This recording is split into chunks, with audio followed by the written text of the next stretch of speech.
Welcome to city talkies. এই মুহূর্তে আছি কার কাছে কই মনে কথা থেকে ঠিক বাইরে, সামনেই পেয়ে গেছি পুতুল এবং পুতুলের নতুন জীবনসঙ্গী আছো। কেমন একটু শুনি, অনেকদিন বাদে তোমাদের সাথে এলাম। আচ্ছা পুতুল, তুমি বলো। আমি খুবই ভালো আছি স্যার। আমি তো খুব খুব ভালো আছি। মানে এই বছর আমি যেটা দেখলাম অফ স্ক্রিন যে বলছি, প্রচুর বিয়ে হয়েছে এবং তাছাড়াও মার্চ পড়ে গেল, মার্চেও বিয়ে দেখছি। মানে বিয়ে চলেই যাচ্ছে এবং অন স্ক্রিনও বিয়ে, এই বিষয়টা আমরা দেখতে পাচ্ছি। দেখো, প্রত্যেক বছরই আমরা দেখতে পাই বিয়ের সিজন এলেই গন্ডায় গন্ডায় বিয়ে হয়। এটা নতুন কিছুই নয়, এইবারও তার থেকেই খুব একটা বিপরীত কিছু হয়নি। এবারও সেমই হয়েছে, সবাই বিয়ে করতে বসে পড়েছে একদম লাইন দিয়ে। আর এই সব বিয়ের সিজনটা এলেই আমার এটা বিয়ে করতে ইচ্ছে করে। তো যখন বিয়ে করতে ইচ্ছে করেছে তাহলে তো বিয়ে করতেই হবে। তো রিল লাইফ বা রিয়েল লাইফ কোনো জায়গায় একটা করা নিয়ে কথা। তো আমি রিল লাইফেই বিয়েটা সেরে ফেলেছি। আমি রিয়েল লাইফেই হ্যাপি, বিয়েটা করে রিয়েল নিয়ে এখন ভাবছি না, সময় আছে। ক্যামেরা আমি যখন জিজ্ঞেস করছিলাম, মোটামুটি আমাকে ও বললো যে মোটামুটি 17 বার মতো আমার বিয়ে হয়ে গেছে। মোটামুটি না, আমার 17 বারই বিয়ে হয়েছে। এইটা নিয়ে তো এটা নিয়ে 17, তোমার কবার? এর মনে নেই ওইভাবে হয়েছে, মানে অনেকগুলো আর কি মনে নেই। মানে এক একটা সিরিয়ালে তো একজনকেই 2-3 বার বিয়ে করে ফেলেছি এরকম, ওই জন্য আর মনে নেই, সে অর্থে মনে নেই, হয়নি। জিজ্ঞেস করবো যে মানে অনস্ক্রিন জিজ্ঞেস করছি, মাস্টার মাসের মধ্যে কি এমন কি ভালো লাগলো যার জন্য তুমি? দেখো, পুতুল তো এত কিছু বোঝে না। পুতুল একটাই জিনিস বোঝে। পুতুল মানে এটা বোঝে না যে কে ওকে মন থেকে ভালোবাসছে, কে ওকে বাইরে থেকে ভালোবাসছে। কিন্তু পুতুলের মতো করে পুতুলের একটা সিক্স সেন্স আছে। তো সেই সিক্স সেন্স থেকেই পুতুলের সামহাও মনে হয়েছে যে এই মানুষটা মানে তীর্থ কোথাও গিয়ে পুতুলের একটা কমফর্ট জোন। তো পুতুলকে কে ভালোবাসে কে খারাপ বাসে সেটার থেকেও পুতুলের কাছে কে কমফর্ট জোন, সেটা অনেক বেশি আমার মনে হয় পুতুলের কাছে ম্যাটার করে। তো শিমুলের পরে গিয়ে যদি কোনো কমফর্ট জোন তৈরি হয় পুতুলের, সেটা হচ্ছে স্যার। তো সেই কারণে আর এমনিতেই পুতুল একটু বিয়ে পাগলি। তো ব্যাস 2-2 4 হয়ে গেছে। না, এটার উত্তরটা বোধহয় এটাও হবে যে বাচ্চারা কার কাছে যেতে পছন্দ করে, মানে যার কাছে সিকিউর, যার কাছে কমফর্ট মেলে আর কি, সেটাই আর কি। সেটাই মানে কমফর্ট জোনটা খুব ইম্পর্ট্যান্ট। এই মানে বিশেষ করে এই ধরনের মানুষের কাছে তাকে কতটা ভালোবাসলো খারাপ বাসলো সেটা তারা অত বুঝতে পারে আমি ওই মানুষটার কাছে গিয়ে কমফর্ট ফিল করছি। তীর্থকে জিজ্ঞেস করবো, লাইক মনের মানুষ পেয়ে গেলে কথা শোনার জন্য, ঠিক আছে, মানে কথা তো বলছে, কথা কতটা বলে? অনেকটাই বলে, আর ভালো বলে, কথা বলে পুতুল, মানে প্রচুর কথা বলে।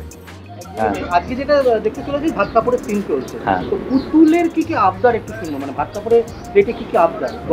বলো পুতুল, বলো। পুতুল এমনি তো ফুডি, খেতে ভালোবাসে, তো সবই খেতে ভালোবাসে। কিন্তু পুতুল বিয়ে হয়ে এই বাড়িতে আসার পরে যেহেতু পুতুলকে পুতুলের মা এবং পুতুলের বউ শিখিয়ে দিয়েছে যে এবার থেকে নিজের খেয়ালটা নিজে অল্প অল্প রাখতে হবে। স্যার তো রাখবেই, তার সঙ্গে তোমাকেও রাখতে হবে। সেই কারণে পুতুলের মাথায় আছে কোনটা খাওয়া তার স্বাস্থ্যের পক্ষে ঠিক, কোনটা খাওয়া তার স্বাস্থ্যের পক্ষে ঠিক নয়। তো সেই কারণে সে বারবার কিন্তু বলছে যে আমাকে এত কেন মিষ্টি দিয়েছিস। হ্যাঁ, মানে আমরা সিন করতে গিয়ে আপনারা দেখতেই পাবেন। এবং তার সঙ্গে আরও ছোটো ছোটো অনেক ইনফরমেশন আছে, যেগুলো সবটাই আমি এক্ষুনি বলছি না। তবে এই বোধটা আস্তে আস্তে পুতুলের তৈরি হচ্ছে যে কোনটা খাওয়া তার জন্য ঠিক, কোনটা খাওয়া তার জন্য ঠিক নয়।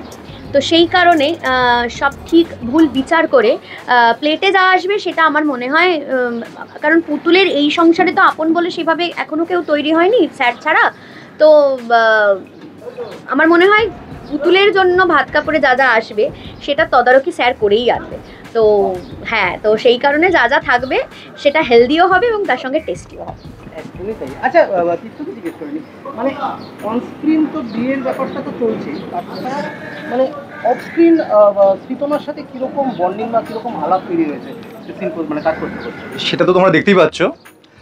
আমার খুব আচ্ছা, হ্যাঁ, না আমি তোমাকেই বলছি, সেটা তুমি দেখতে পাচ্ছ। আর ব্যাপারটা হচ্ছে যে আমার খুব কম দিনের এখানে কাজ, সেই মাস ধরতে গেলে হয়তো 1 মাসের একটু বেশি, মানে আজকে যদি মার্চ ধরি তাহলে 1 মাসের একটু বেশি, আর ডেজ ওয়াইজও সেই রকম আর কি। এইবার শুরু হয়েছে ব্যাপারটা, কিন্তু এই কদিনেই আমাদের খুব ভালো, সেটা সিন দেখতে গেলেও আপনারা বুঝতে পারবেন, আমাদের মানে খুব ভালো বন্ডিং তৈরি হয়ে গেছে, আস্তে আস্তে আরও হচ্ছে, খুব ভালো, সবই ঠিকঠাক। মানে আপনারা তো দেখছেন, ইন্টারভিউগুলোও দেখছেন, হ্যাঁ খুব ভালো। একদমই তাই। আপনি বলুন। আপনি বলুন আপনার সাথে কিরকম বন্ডিং তৈরি হলো? আমার তো নতুন করে কিছু বলার নেই, কারণ আমি মানে ভীষণভাবেই আর কি, যেহেতু আমি এর আগেও বলেছি যে পুতুল চরিত্রটা করতে গেলে ফিজিক্যালি যে এফর্টটা দিতে হয়, সেই এফর্টটা বারবার করে দেওয়াটা একটু ডিফিকাল্ট হয়ে যায়। কারণ একটা মানে ডায়লগ বলা থেকে শুরু করে অ্যাক্টিভিটিস সবটা পুরো মাথা থেকে পা অবধি চলে, তো সেই কারণে আমাদের সিন করতে গেলে ধরো কোনো একটা সিন যদি সেটা টেকনিক্যাল ইস্যুস হতে পারে বা আমাদের আর্টিস্ট কো অ্যাক্টরদের জন্য হতে পারে, যে কোনো কারণেই যদি বারংবার কোনো জিনিস করতে হয় তখন সেটা একটু ডিফিকাল্ট হয়ে যায় এই ধরনের চরিত্রের জন্য। তো প্রপার কো অ্যাক্টর হওয়াটা খুব ইম্পর্ট্যান্ট। তো আমাদের যদি বন্ডিং বলো তাহলে কো অ্যাক্টর হিসেবে বন্ডিংটা আমরা প্রথম দিনই ওটা আমাদের একটা আন্ডারস্ট্যান্ডিং হয়ে গেছিলো যে ঠিক আছে চলো, আমার মনে হয় ব্যাপারটা সেট করে দেবে। তো সেই সেটটা করে গেছে ও, হ্যাঁ হ্যাঁ। তো এবং সেটার থেকেও বড় কথা হচ্ছে আমার তীর্থর বন্ডিংটা যেমন স্ট্রং, আমার তীর্থ শিমুল এই তিনজনের বন্ডিংটাও ইকুয়ালি ইজ ভেরি স্ট্রং। কারণ আমাদের দুজনের মাঝখানে থেকে যে চরিত্রটা বিষয়টাকে আরেকটু মানে কি বলবো, আরেকটু ওই মানে আরেকটু ওই বন্ডিংটাকে আরেকটু স্ট্রং করে যে চরিত্রটা, সেটা তো শিমুল। তো আমার মনে হয় তার সঙ্গেও আমাদের কেমিস্ট্রিটা ইকুয়ালি স্ট্রং হওয়াটা খুব জরুরি। আমার সঙ্গে তো শিমুলের কীরকম কেমিস্ট্রি সেটা অলরেডি দর্শক জানে, মানে আমার সঙ্গে মানালির কীরকম কেমিস্ট্রি, মানুর কীরকম কেমিস্ট্রি, কিন্তু আমাদের দুজনের সঙ্গে কীরকম কেমিস্ট্রি সেটাও ইকুয়ালি ইম্পর্টেন্ট। তো আমাদের তিনজনেরই মনে হয় একদম জম গে। একদম একদম একদম। শেষের দিকে চলে আসবো, পুতুলকে খালি জিজ্ঞেস করবো আজকে যেহেতু ও দায়িত্ব নিচ্ছে, দায়িত্ব নেওয়ার দিকে পুতুল কি দায়িত্ব নিতে চলেছে? পুতুলের গলায় কিছু কোশ্চেন পেপারটা আগে পেলে একটুখানি ঝালাই করে নেওয়া যেত।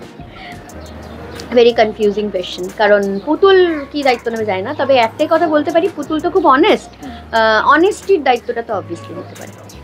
একদম একদম শেষ মুহূর্তে চলে আসবে, শীত ছেড়ে গরমকালে পড়ে এসেছি, ঠিক আছে? খাওয়া দাওয়ার গল্প একটু আগে শুনলাম যে আজকে ছাত্রদের গল্প শুনছি, গরমকালে নিজেদের ডায়েট কন্ট্রোল করো কি করে? আমি তো ডায়েটই করি না, বাট একটা জিনিস দুটো জিনিস খেতে খুব ভালোবাসি, সেটা হচ্ছে গরমকাল মানেই হচ্ছে মোটামুটি কম বেশি রোজই একটা ডাব খাওয়া চলে, যেটা ভীষণভাবে আমাদের হাইড্রেট করে বডিটাকে।